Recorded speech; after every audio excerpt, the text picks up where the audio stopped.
Hello and g'day! In today's video, I'm going to show you how I make my own fabric tape. This is purchased fabric sticky tape. And this is my DIY tape. And I've made this one using seam binding. I've used recycled fabrics as well as sari silk and seam binding. You can make it to match your journal covers. Here's a piece to match the journal cover, but it's on top of the seam binding. It's great to make your own if you want to match your junk journal cover, eliminate the glue seeping through these fine fabrics, especially the seam binding, or just have some pre-made tape ready to go. I'll show you a couple of ideas just using some different fabrics, and honestly it is so easy to make. So the first one I'll show you is just using some tea-dyed lace. So I've just got my lace out of my mum's stash. Yes, you guessed it, out of my mum's stash, and I tea-dyed it. So it didn't take much at all. So I've just got my tape. It's double-sided tape. You can use any width tape you've got. The really narrow stuff is a lot harder to place on whatever it is that you're making. So I know my lace here is 12mm wide. So I'm going to place the lace on top of the double-sided tape. So I'm going to pull out a bit of tape and I'm going to place my lace on top of the tape, just like that, and set it down. Now this lace here is quite open. It's got a lot of open spaces on it. So you're probably going, oh, okay, it's going to be sticky. There's a lot of sticky showing through this lace. And you're right, there is. So now I've got to there. I'm just going to cut that off. All right. So that's the 12mm wide. Now I'm going to come along with my stamping powder. There's a couple of different sorts of powders you can use. This was my mum's, so I don't know what's in it. It says EK tool. So whether or not this powder was in the EK tool, I'm not 100% sure. So all you do is just splash some of the powder on top of that, and it will get rid of the sticky that comes through these little holes. So that's sticky there, and that is not. The other one you can use is, this is the Perfect crafting pouch. It's from Scrap Perfect, and it's for printing, stamping, ink drying, embossing, anti-static and sticker deactivating. So it's a multi-purpose craft tool, and that's this little pouch. And you just pat it and the powder will come out of the pouch and onto that sticker part that's showing through. So now I can roll that up and I can save it for later. So I've made my lace into a sticker. What I've done with this one, I've got to get myself tidy, otherwise I get in a pickle. What I've done with this particular one is I've used it on this envelope.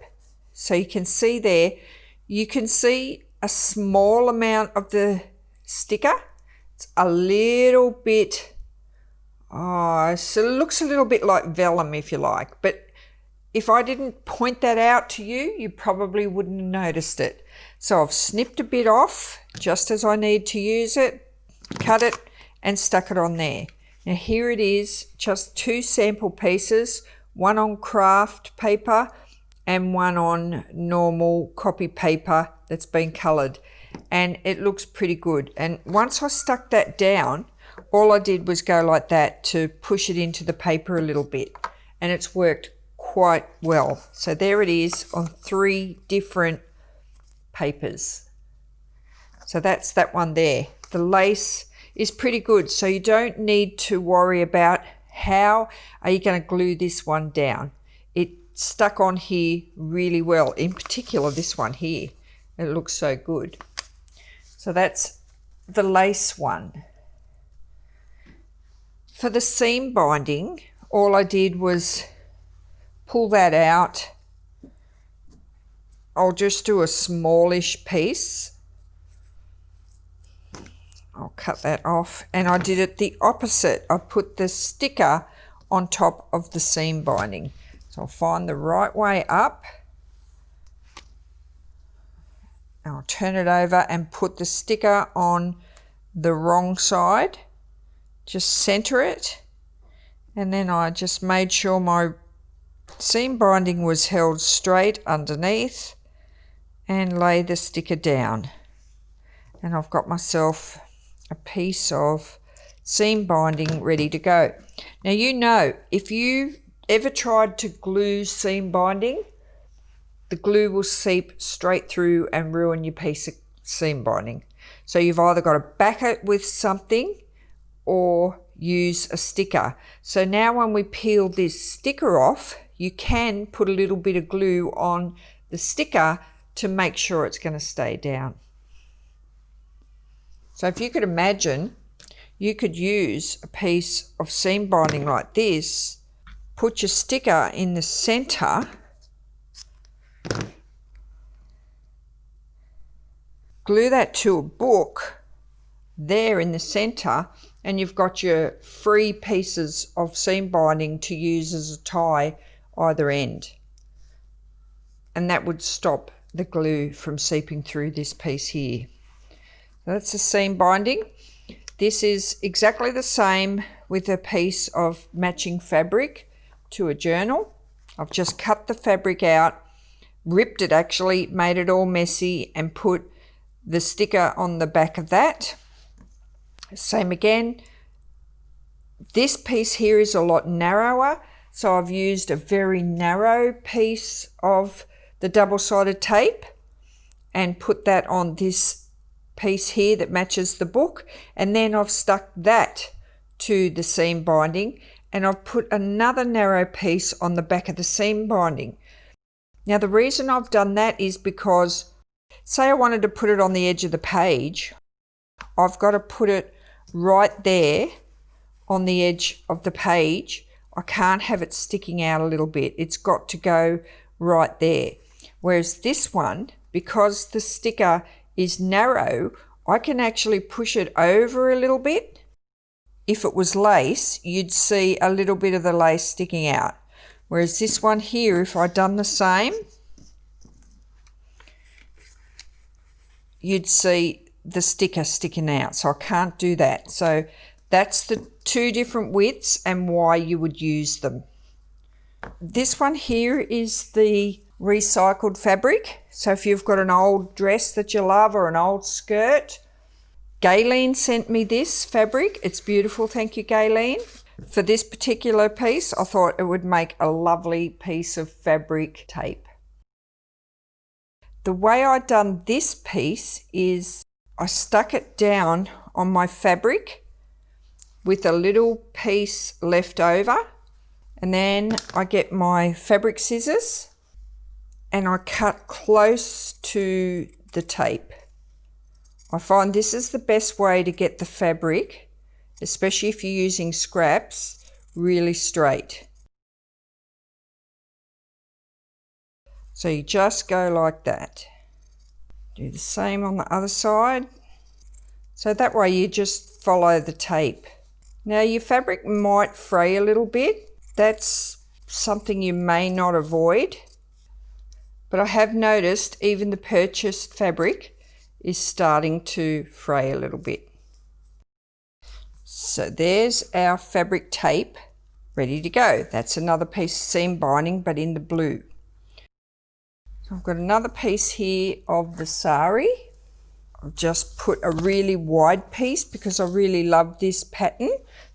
So if you're going to cover your journal in this beautiful sari silk, for instance, you can make a piece of fabric, like a trim or whatever, wherever you need to put it. Doesn't matter if it's in the pages or on the cover, you can make a matching piece of fabric tape. And I know that unless you turn this sari into a book cloth, it's going to have the glue seep through as well. So this is just all for eliminating that. I'm not going to rush to cut this because it'll just be a mess if I do. So you can pretty much make a fabric tape out of anything, but I wouldn't go using anything too thick, too heavy. You want, like this is reasonably heavy, but that's about as heavy as I would go. Isn't that beautiful? Doesn't that make a beautiful fabric tape? And there's the sari that we can make a book cover out of, which I will be. I'll be making a book cover out of that. And thanks again, Gayleen. It's beautiful. I love it. I really can't wait to use this one up. Now I'll quickly show you how I made my little rolls for this. I've just got a cardboard cylinder, and that was inside some garbage bags that I use for my kitchen. So at the end of the roll, you've got this. So all I did was mark a 12mm wide ring around here, and on this one it's 15mm. That was an end of roll of something else, so I recycled that. Then I just get my craft knife. I don't have a lot of the blade out, and I'm going to score around following my guidelines, spinning this little cylinder around until I get back to where I started. And that is just giving me a guide before I start cutting into it. Okay, so I've cut all the way around. Now I'm going to push my knife in so that it's right the way inside, and then I'm just going to push it, and the knife seems to now follow that first guideline that I've cut. And I'm taking my time and I'm pushing it down just little bit by little bit. I'm not even sawing or anything, I'm just pushing it down towards the table, pulling it back out as I go, and perfect for storing our tapes. I'm pretty sure you'll find this tip for making your own fabric tape pretty handy. I'm Donna from Junk Journal Ideas. Thanks for watching, and bye for now.